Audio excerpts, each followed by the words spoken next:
Hello and welcome, Philipp Banse for DCTP.tv from the DLD 2016 in Munich. My next guest is Jennifer Dungs from Fraunhofer Institute, research, a well-known German research institute. You worked at Ford for 10 years or so.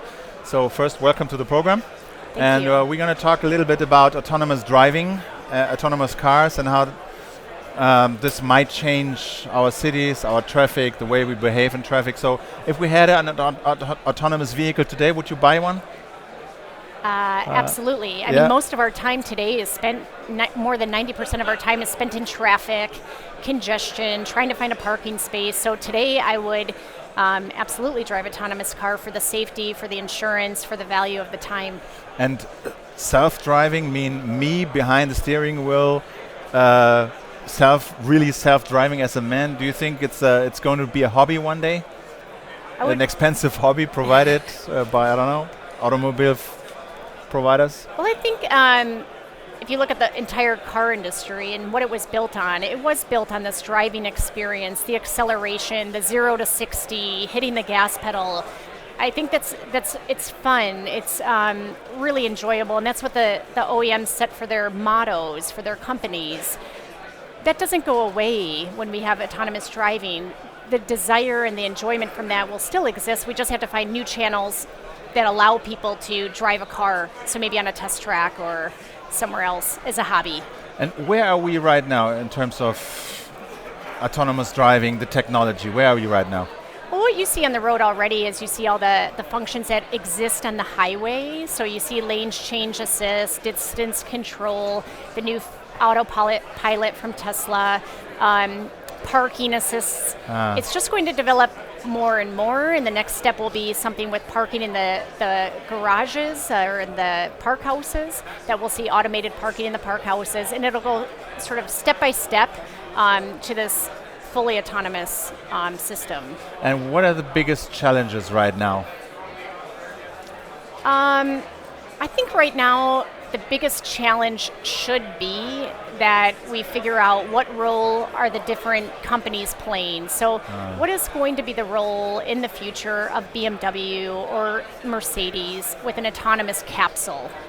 Are they still doing the interior, the exterior, or is some new player coming in and designing the interior and providing new services? Is BMW and Daimler going to get into the service field? And we already saw some speeches here today that they plan on it, but how can they compete then with putting Facebook in the car or other IT companies that want to come in and take the entire interior of the car for that user experience? Yeah, that's why, because Google and Apple are really trying to get into this market, and some say, well, a car will be more or less a computer with some packaging around, and the software will come from Google or Apple or Amazon, Facebook, and German automakers will only provide the tires, which they don't make themselves already, and all the packaging. So where do you see this going? Now the German automakers bought at least a huge mapping service, yes, the Nokia here, which is really a core part of an autonomous vehicle. Where do you see it going? How is the German industry set up there? So I would probably quote sort of the mottos that the startups have to take. The traditional German OEMs now need to pivot. Yeah, they need to pivot in their traditional thinking, in their models, and they need to partner. And you already see it now. Ford's partnering with Google or working together with Google. GM's investing in Lyft. Mercedes and Tesla. In Tesla, exactly. So we're going to see, or we should see, more and more of these partnerships coming through. And then in that new landscape, BMW, Mercedes, et cetera, need to figure out what piece of the puzzle do I have, and what can I offer the customer? And I think that's really the debate. That's what's up for debate right now, is where are they going to position themselves? And Apple and Google are coming in, it's no question. But what part will they take of this mobility as a service? And do you think that the German automakers will have to develop their own car operating system? The software? I would love it if they did. Because then they could own, or they can continue to have the customer interface, which is what they have today. And when they lose that to an IT provider, then you lose your brand loyalty, then you lose this identity or emotional connection with the product. So I think in order for them to keep the product connection with the customer, they can't lose the IT interface. And when I was in cinema, I don't know, 4 weeks ago, I saw the first ad from VW where you didn't see the car. You didn't see the car at all. The ad was only about interface, user experience, me in the car, the display. Yeah, I haven't seen anything of the interior design or the car itself. It was only about software user interface. So that was the first thing I've seen in this. But this is really the direction it is going, right? User experience. You have to control the user experience within the car. Exactly, and I think also from Dieter May today giving his speech, it's also these touch points. So how many touch points can BMW offer in their vehicles versus Facebook or versus Apple, and they need to have. What does that touch point mean? So how many times do you need to touch here, and you're going through the portal from BMW? So you're going through BMW Maps, you're going through BMW Parking, you're going through BMW valet service or BMW Shopping, or now you're going through BMW to find a hotel that's nearby. Or are all of these touch points branded by Apple? How is Spotify? How are you coming into these services? Is it through a BMW interface or platform, or is it from a different one? And when it's not BMW, and you literally get in your car and you see nothing except maybe the emblem, okay, and maybe not anymore because you don't have the steering wheel, but maybe the emblem sits somewhere, but you're not interacting, you're not getting a feeling or emotional experience then with the car. But isn't it already today the case that a BMW is not produced entirely by BMW? You have lots of suppliers, and they not only supply BMW with their parts, but also other manufacturers. But they have to deal with this problem, with this unique feeling in their car already today. And how does it change in the new landscape? So today, I mean, in the state of Baden-Württemberg, for example, there's 440,000 people working directly or indirectly in the auto industry, but they're all suppliers. At the end of the day, the last person in the value chain is the OEM. It's BMW. Everything comes in and gets packaged and fits, and at the end you have a BMW product. And where I think we can change, where that might be disrupted, is when there's now one more step to the value chain, and now it's fleet owners, mobility providers like Uber. What happens when Uber now just buys a whole fleet of BMWs, and Uber now has the end customer, and now BMW is a supplier. Now you're disrupting the whole value chain. And I think when you do a step like that, when you have less touch points because in the car these services are provided by IT companies or something like that, the traditional OEMs will struggle. And we have this kind of model already going on right now with this car sharing. Right now we have Car2Go and Drive Now. Okay, it's Mercedes and BMW, and you drive a Smart and a BMW, but say we both make a car sharing company which is not connected to BMW or VW, but we buy cars and we model them to our liking and to our brand, and suddenly there's no direct customer relation anymore. No, we can say, okay, we want this many premiums, this is what we want on the interior. There's always going to be a diversity of vehicles on the road. I have no doubt about it. It's not that we're going to be all driving Google autonomous capsules around. It's not going to be that way. We're going to have premium, we're going to have limousines, we're going to have the range of vehicles that we have today. But whether or not you can hold this loyalty between those brands, or whether or not the value chain gets disrupted and now they're just a supplier to fleet owners who do car sharing, that's maybe an interesting conversation to have. And the sales of new cars in Germany, they're basically plateauing at 3 million a year, basically. Do you think car ownership in this new environment will be still a big thing, or will we all use Uber or car sharing or make communities by sharing cars within a family or a neighborhood?